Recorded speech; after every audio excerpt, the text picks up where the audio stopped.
Now, bringing you the very best in New Hampshire-based local music on IPMNation.com and 100.1 The Planet, this is Local Outbreak.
The band is Mercury Burns First. They are here with us. We've got three of the guys from Mercury Burns First. One of these guys I know very, very well. But Jay, let's start with you, and we'll kind of go through, and you can each tell us who you are and what you do in the band. How's it going? I'm Jay. I'm the vocalist. I don't play any instruments in this particular project, but I play the vocal cords. Yes, you do. I'm from locally from Manchester area. Yep. Been playing in different bands around the scene and most of my life. Yeah, for as long as I've known you, certainly. Yeah. And, hopefully this is the one. Yes, I think it is. And you, sir? My name's Dan. Dan? I play bass in the band. Local from Manchester. Okay. Live right up the street. So it's a pleasure. Yeah, Nice to meet you. Yeah, thanks for coming. Great to have you here. I'm a fellow bass player, so I feel a absolutely natural kinship with you.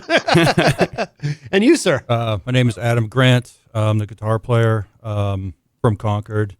And this project is just kind of conceived from years of just playing music and being in bands. And here we are. Yeah. So how long has Mercury Burns First existed? This is pretty new, right? It's roughly 2 years almost now. Okay. Is this your first release of this EP? Yeah. Yep. Okay. All right. I really like, so we were kind of talking off air about which track to open the segment with. And Embrace is my personal favorite. I love the vibe, the guitars in that. Just, there's something different about it that I think is really, really cool. And, Jay, I've always loved your vocals. What is your kind of, obviously, broadly speaking, we'd put you in the metal category, but do you guys have kind of is there a subgenre that you're trying to fit into? I mean, it's unique. The EP, it's a little different than, I can't think of anyone you sound exactly like, you know what I mean? There's something. I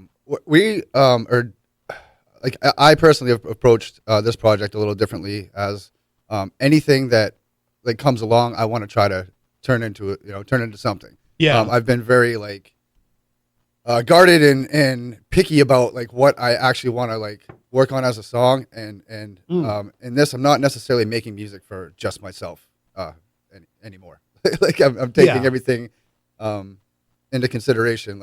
There might be something that I'm not too into that someone else in the band is into that ends up growing on me. Yeah. And it turns out to be my favorite thing. So it's more of a throw it at the wall, see what sticks, and not necessarily trying to stick to one type or style, or hopefully by the end of our second, third album, we've got a little bit of every genre in there. Yeah. And I think that was kind of the general idea with putting this EP out and these particular songs first, was to show more of this, we're not just a heavy band. We have a little bit more to offer than, and I don't think we really wanted to pigeonhole ourselves into the metal corner of music. So yeah, no, that makes sense. So it sounds like you already have more songs that you're working on, or you're going to be. Yeah. I mean, it's obviously, as we all know, writing's a slow process, but especially when you're recording. Yeah. So we've been cramming a lot in the last year, just writing and recording, and just trying to get this ship sailing a little bit. So we've yet to even play our first live show. Oh, no kidding. We've really stuck to working on honing our craft and working on the songs, and at least getting this EP recorded and out there, so we at least have a product to present to people. Right. Where does the name come from, by the way? The name is so cool. Mercury Burns First. So initially our idea was to do a concept album. Yeah.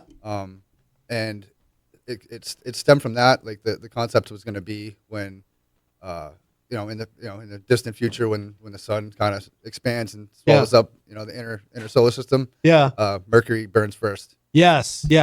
And so that idea came. The idea from the name kind of came from the idea from the album, which we may or may not have abandoned, at least for now. I think over the course of our career, we'll probably have that concept album put into the other albums. Yeah. Instead of focusing everything on one story, and again pigeonholing ourselves into being forced to write a certain thing. Right. We just kind of want to do what comes along naturally when it comes along. Yeah, yeah. I do feel like listening to the lyrics, and you've always been a very interesting, back from your days in Function, your lyrics have always been really interesting. You got to kind of pay attention to what you're saying because you've got a lot that you're trying to express, and I've always been really interested in your lyrics. The lyrics on some of these tracks is something sort of apocalyptic. So I'm not surprised Yeah, when so it comes from that, kind of that. We started out as it was all going to kind of be about that. Really, yeah. Yeah. There is that vibe to it, and Embrace is particularly interesting to me because there's a texture to that song that's like I haven't heard anything quite like this. It's really cool. Are all the themes to these songs kind of like that, or are there like what are some things that you explore in these lyrics? If this was a concept album, it would be very like scattered. They're not in order. You know what I mean? Yeah. So they're very far apart in the story. Yeah. But they probably would fit into it. Yeah. But they're not necessarily purposely. We just wanted to give the broadest spectrum of like what we sound like. Yeah, yeah. And then so when you do, so you haven't played out yet, but do you have anything planned? Yeah, or? we have a couple shows lined up with the Big Sun and Adam McGrath. One of our shows also features the Forest Forgets. Oh, we had them on the show. They're amazing. Yeah. Our first show is February 22nd at the Gateway in Lawrence, Massachusetts. That's with the Big Sun and Adam McGrath. Cool. Doors are at 7. It's $10 a person, 21 plus. Just tickets at the door. We don't have any tickets on sale for that. Yeah. The next show is March 18th. March at, 18th. Middle East upstairs. Oh, nice. Yeah. Excellent. Good. That you can get tickets for on the Middle East website. We got links to it on our Facebook. Kind of posted it all over the place right now. So Yeah. that you can buy tickets ahead of time. They're I think they're It's 14. It's 12 in advance. Yeah. Okay. Now you're going to be playing the whole EP, all 5 tracks. yes, plus and then, yeah. and then some. And then some. Yeah. So you've got other. Do you guys are you guys going to be doing any covers, or are you just sticking to originals, or? There's a possibility of covers. We're trying to fill up our time slot, which is going to be pretty close. So you might get surprised with a couple covers in there. Yeah, that's cool. Now, so Jay, obviously I know some of your musical history. But you've been in bands between, because for people who don't know, I mean, we're going back like 20 years. Function, of course, and then, but you've had other projects between that one and this one, correct? Yeah, I've been in some smaller, like cover bands, and I was in a Christian-based heavy metal band for a little bit called Slate Face. I think I remember that because I'd run into you. I forget where I'd run into you somewhere. Yeah, I think it was probably during a number of years ago, and I think Slate you had Face told time. me about that. Yeah. Okay. And I took a little bit of hiatus between then and this, and really just kind of focused on what I want out of like if I really think this is probably going to be my magnum opus. This is like what I really put everything into. Like anything I've been holding back, it's time. I'm not getting any younger. Yeah. So I just really I think all of us are putting everything we have into this all our eggs in this basket. Yeah. And I'm curious too with you guys. Like I assume you've both played in other bands before this, and Yeah, I played, all through high school and college Yeah. in bands, and then, life started, and I still played, but didn't take it as seriously. yeah. And then the keyboardist in our band, Jeremy, me and him have been playing music together for 10, 12 years. Yeah. Just once a week, get together, a bunch of different guys play covers. So, we played, we played our last show was like around Halloween. Okay. So we play, once a week, and then and I was able to get him in the band. I think Joel said we need someone on keys. I was like, I know a guy. So and we've been playing together, every week for the past. I came into the band about a year and a half ago. They had an original bass player. Oh, okay. And then I came check them out, and then as bands do, people go different ways, and came down and played, and thankfully, like, hey, you have fun? I'm like, sure did. Yeah. Well, show up next week. Yeah. Cool. Yeah. And it's great, especially we're getting up there in age, and to be able to work our schedules out so that we can actually get together and do something that we really enjoy and are building something towards. It's so much fun. I really hope this goes places for us. Yeah. Yeah. No, I think you're onto something great. And how about you? So for me, I mean, basically the whole music thing started out as a angsty teen playing hardcore and punk music. Yeah. Locally here in a band called Strike 3.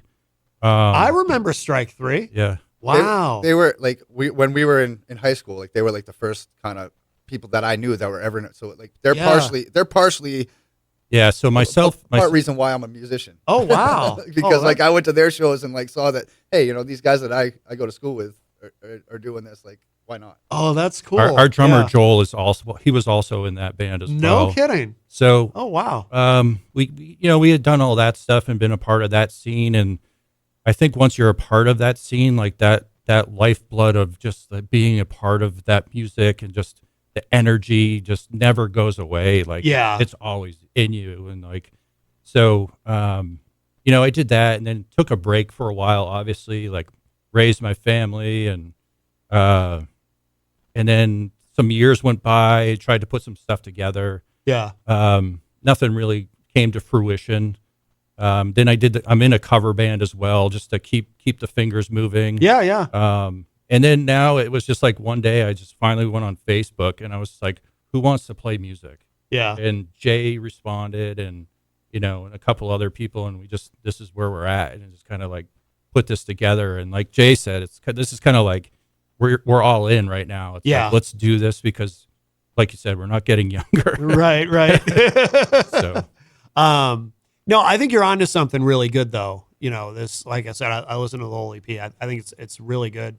Tell me about I'm curious too about the cover art. I like the cover art. It definitely matches the name and the vibe of what we're hearing. But so that came to place. Our drummer Joel found this guy. His name's Matt Barnes. He's from the UK, actually. Okay. And he does like a bunch of like, I guess it's like Horace, like book covers and movie art. And so he contacted him, and he's the one who actually put this together for us. Oh, no kidding. So yeah, no, it looks really cool. How much direction did you have to give him, or did you just tell him just? I think Joel kind of had the whole like. He was the brainchild behind that artwork, and we were just kind of giving him the input, and it was kind of like his idea, because it started out with the whole concept thing a little bit, and then it just kind of turned into that, and we went back and forth a little bit with the ideas, and that's what we ended up with. Yeah, I encourage people to if you haven't seen it, go online and check it out. It's it kind of looks like it could be a movie poster, but yeah, it's cool. It's very striking. And I like the reds anyway, because red's my favorite color. But yeah, no, I like it a lot. Like, was that something where when you guys saw it, like, did everybody in the band immediately like it, or did you have to kind of think about it? Or? I don't think so. Yeah, really? They actually sent us like a stock photo of like the guy sitting out front, the astronaut, and there was like a couple things that like I wasn't a fan of, and they changed it, and it now I love it. So yeah. There was a little like the hose coming out of his helmet was like a little phallic. Oh, really? I was like, I don't know if we're going, that's not going to be the theme we're going for, I don't think. Although it would get people people talking about it. Good conversation piece. But no, I do understand. Yeah, I mean, Joel, I think does a lot of the art direction too. He's a very artistic guy. He released his own comic book, and so he kind of makes allow paintings. Him to take care of the art. Yeah, has a really great eye for art. I mean, he's great. He's put out a comic book? Yeah. Oh, no kidding. He put out a comic a couple of years ago. Oh, very cool. Yeah. Joel. Okay. Yeah, but he's had art shows in Boston, stuff with his painting and everything. So I think we have a lot of different directions we can go in with this. With not only the music but the art and the live show. Yeah. I think we have a good direction. Yeah. It's good to have, kind of be able to approach it from different different aspects and elements like the art, the artwork would, because not everyone thinks about that. Some people don't really put a lot of thought into that part of it, but we live in an era where, with social media and everything, you've really got to, in terms of branding, you've really got to think about all of that, all these different aspects and elements. It's a lot different than it used to be in that sense. So yeah, I think that's really cool. And right now is everything only available on streaming, or are you making physical CDs? So we have CDs already available, which you can get on Bandcamp.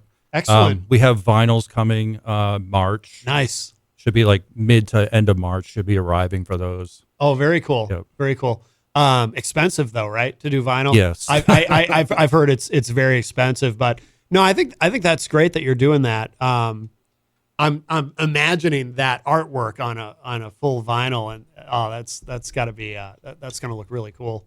I assume it's going to be the same image for the vinyl. Yeah, it's the same image. Yep. Okay, because I know some people they try to do like a different image for the vinyl to make it like a limited edition thing, but it's like it's already limited edition. It's vinyl, It's gonna be orange vinyl. it's orange Yeah, vinyl. yeah. Yeah, it's gonna be really cool. Oh, nice, Kinda nice. matches the- No, that's awesome. That's awesome. I have a theory that most people who buy new vinyl never actually play it, but they just buy it because if you're really a fan of somebody, it's cool to have.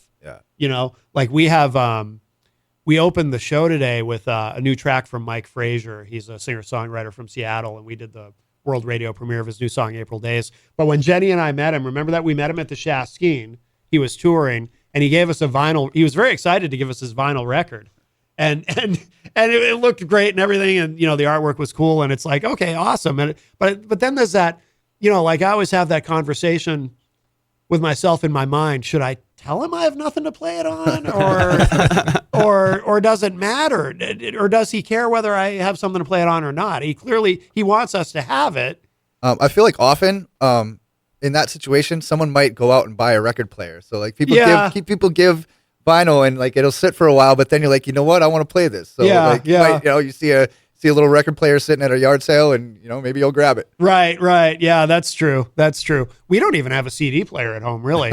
We have one here at the station. I think I don't know if you guys know Rob Azevedo. He hosts Granite State of Mind, but he actually uses it.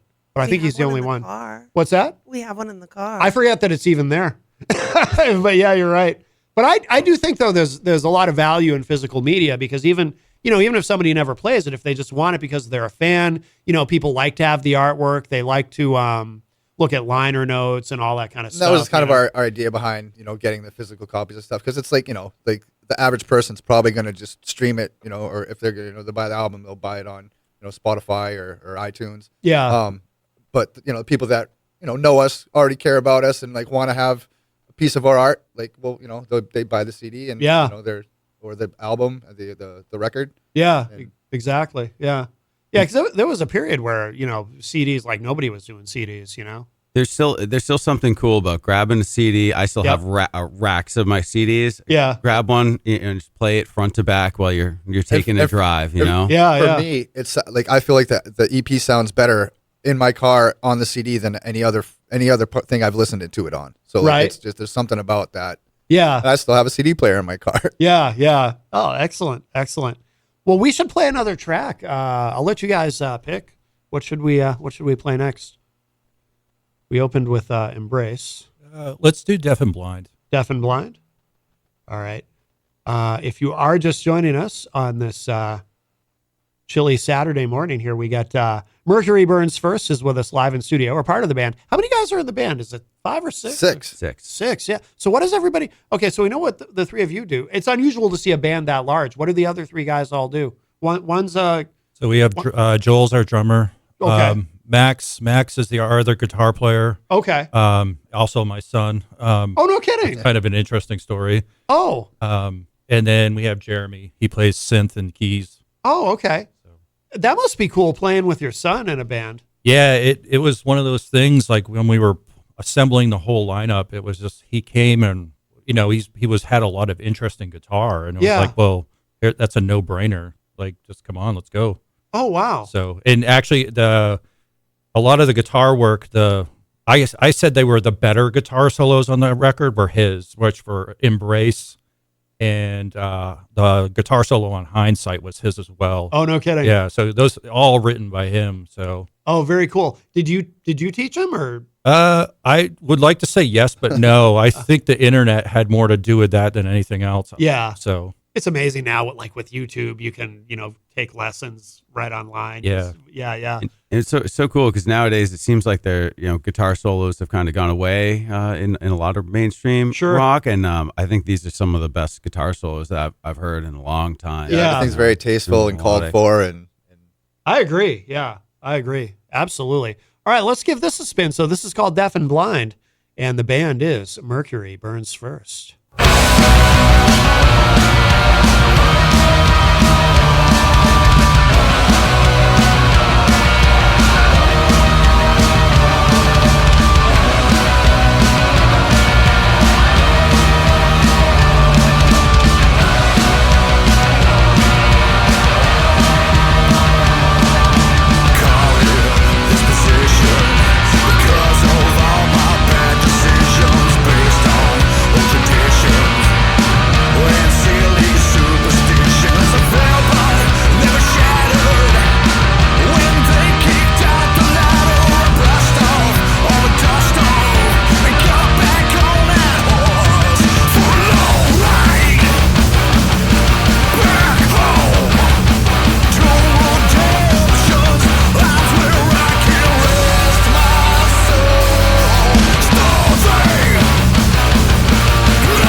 That'll get the blood pumping on a cold Saturday morning. I love it. The band is Mercury Burns First, and that is called Deaf and Blind. And we've got three of the guys from Mercury Burns First here with us live in studio. Great track, guys. I love the energy of that. Thanks. Really, really good. We have Jay, Dan, and Adam here from the band joining us. And where do you guys record? Where did you record the EP? So we did this at right around the corner at Blackheart Sound Studio. Oh, nice.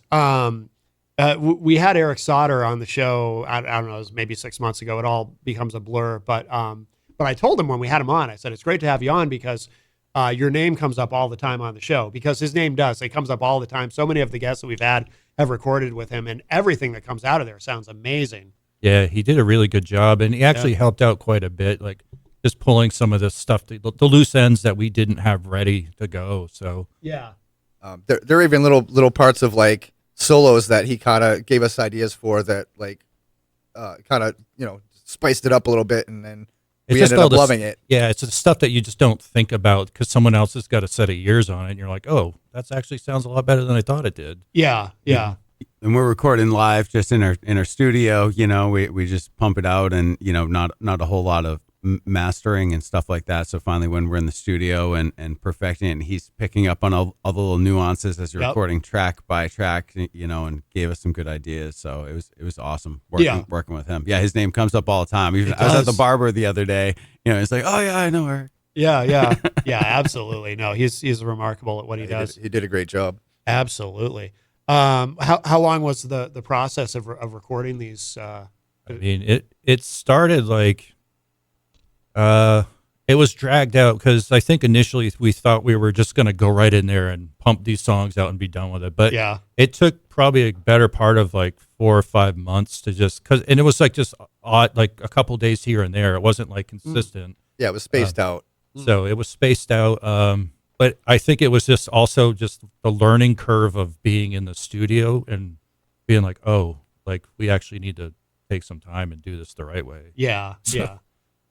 That makes sense though, because like we were talking about earlier, what you're doing here is fairly complex. It's not it's not just 3-chord rock. It's and there's six gears in the machine, so it's exactly. And it really it's been running smoothly pretty much the whole time. There's not a lot of like conflict or anybody stepping on anybody's toes. That's great.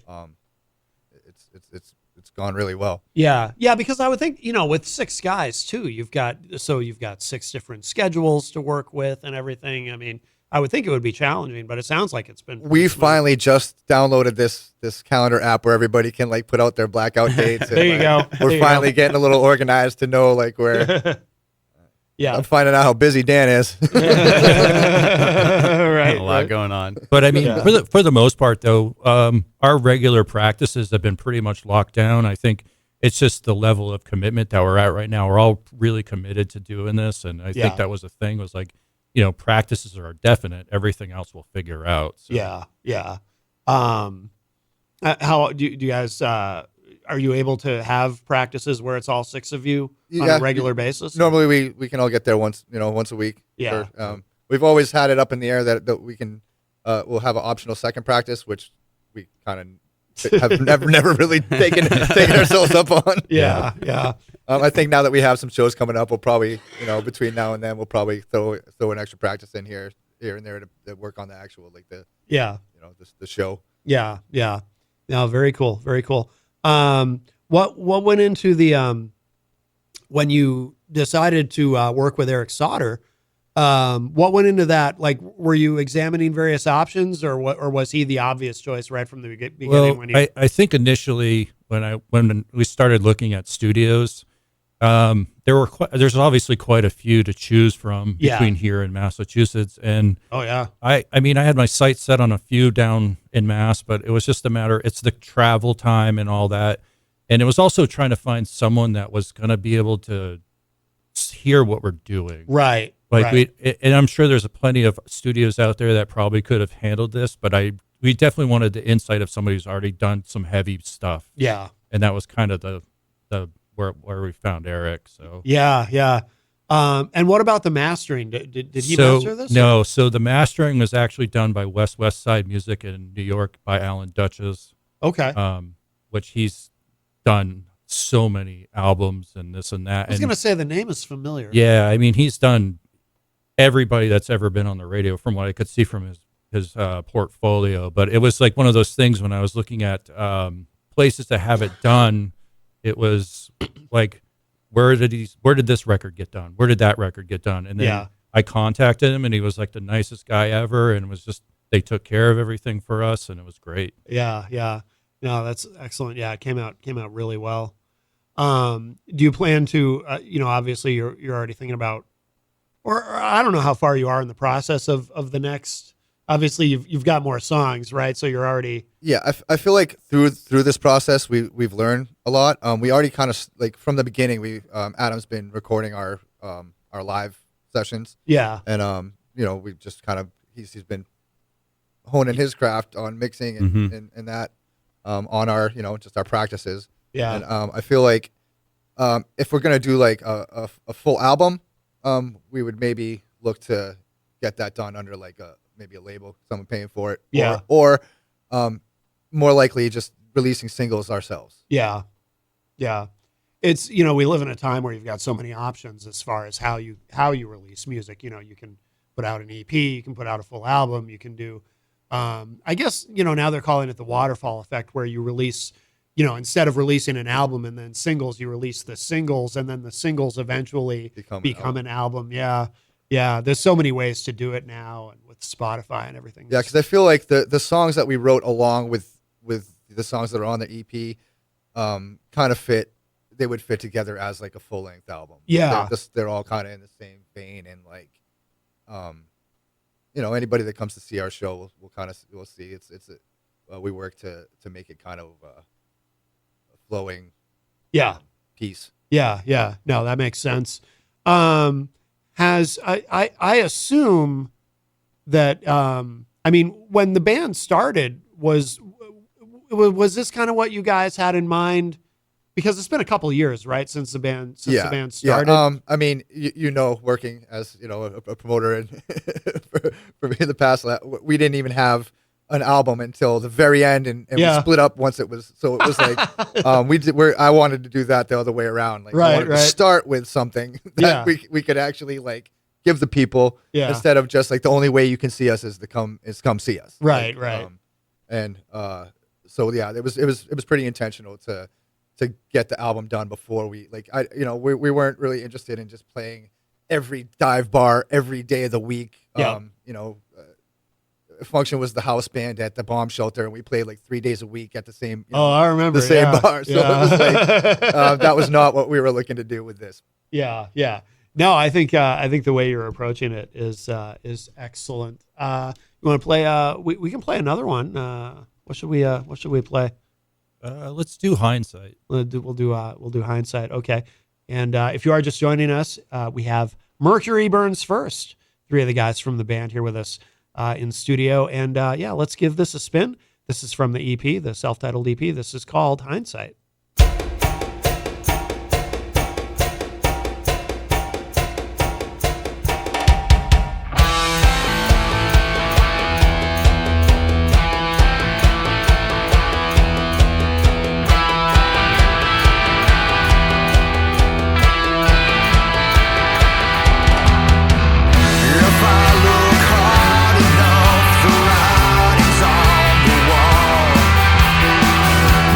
Busy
That is cool. That is called Hindsight. The band is Mercury Burns First. We've got 3 of the guys from the band here with us in studio. I was telling these guys off air, I think that would be a very strong radio single. Really, really catchy. It's got a cool vibe to it. But yeah, excellent job, guys. Do you each have your own favorite of these tracks? Do you each have one that really stands out for you? I mean, Mine I like, jumps around. Like I feel like I have like a favorite. You know, a different. Like each week is a different favorite. Like Yeah. mine started out as Embrace. Yeah. And Respond is our heaviest song, and that's like it's a different vein from like the kind of the few that we played. So like it's hard to put that against like the song we just played. They're apples and oranges. So like I would say like that's my favorite like mellow song. Yeah. But Respond is my favorite heavy song. Okay. It varies. Yeah. What about you, Dan? Yeah, I have to say Embrace is my favorite song. I love that, just kind of the more mellow vibe, and then it hops into a lot heavier later on. From playing, I think Respond is one of my favorites to play. I got a little bass and drum breakdown midway for me and Joel, so that's really fun to play. Yeah. What about you, Adam? I mean, for me, it's basically all of them. I think it's just because we've poured so much energy into them, and just seeing like where they're coming and going, and the overall development of the songs themselves. And especially when you have, like you said, 6 guys in one band, and coming from the concepts of where the song started in GarageBand, because that's usually how we do it. We'll put the arrangement, a quick arrangement together for everyone to listen to. Yeah. And then to see it unfold, that's why it's kind of like, cool, this is great. Like, so I don't have a particular favorite. So. Okay. Yeah, they were all really, we're really proud of each. They're all our children, and they all have special something special to us. Yeah, no doubt. Well, guys, the time goes so fast. I think we'll probably close the segment with Respond, because we were talking about it, and that is a great track. That's the opener of the EP, and it is good and heavy. But what should people know about where to keep up with you online, everything that the band is doing? We're on Instagram. We're on Facebook. We have Bandcamp is where you can get our merch, our CDs, our records, T-shirts. Come out and see us at the Gateway or at the Middle East. The Gateway is February 22nd. Middle East is March 18th. We'd love to see you guys there. Come check it out. Excellent. Check us out. Mercury Burns First on the Google machine. Yes. Yes, it's very Googleable, which is important. We have the albums up on Spotify, iTunes, Pandora, all the streaming services. Yeah, all major streaming. Yeah. Excellent. Yeah. No, you guys got it well covered, and congratulations on the EP and everything that you're doing. And we'll definitely have to have you back in the future. But I think we'll close out the segment with Respond. Again, that's the opener, and very, very strong track, nice and heavy. We will close out with this. This is called the segment with this. This is called Respond. It is the opener from Mercury Burns First. And guys, thank you again. This has been great. Thanks so much. Absolutely.